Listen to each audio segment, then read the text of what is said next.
एक छोटे से गांव में एक मदन नाम का व्यक्ति था। मदन बहुत सीधा साधा व्यक्ति था। मदन के अंदर बहुत बड़ी एक कमी थी। कमी ये थी कि मदन हर किसी की बातों पे बिना सोचे समझे विश्वास कर लेता था। एक बार गांव में एक ढोंगी बाबा आते हैं। ढोंगी बाबा के पास एक पत्थर था।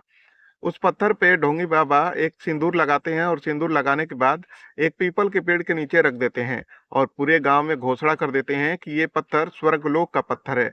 जो इसकी परिक्रमा करेगा, जो इसके सामने अपनी जमा पूंजी रखेगा, उसकी 7 पुश्तें अमीर हो जाएगी। गांव में से सबसे पहला व्यक्ति अब मदन ही था जो बाबा की बातों पे विश्वास कर लेता है।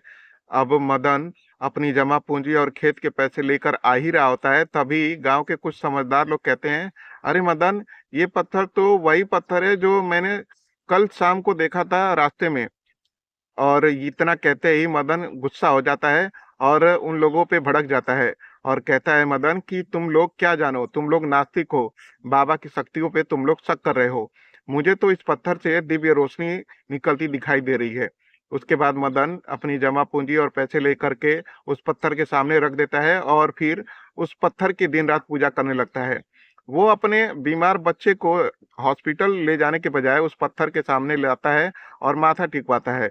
जब बच्चे की तबीयत ज्यादा बिगड़ जाती है, तब मदन कहता है कि सब पत्थर बाबा ठीक कर देंगे।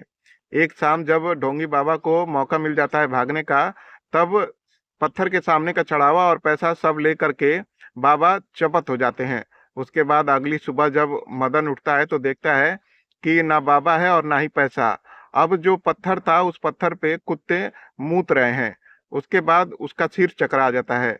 अब उसका बेटा जो बीमार था वो हॉस्पिटल में भर्ती था। अब उसके पास पैसे भी नहीं थे। उसे वही बात याद आती है जो गांव के लोग समझा रहे थे और बता रहे थे कि श्रद्धा और अंधभक्ति में बहुत बारीक फर्क होता है। श्रद्धा हमें शांति देती है, लेकिन अंधभक्ति हमारी सोचने समझने की शक्ति को छीन लेती है। इसलिए इस कहानी से आपको ये बताना चाहता हूँ कि हमेशा तार्किक होना जरूरी है।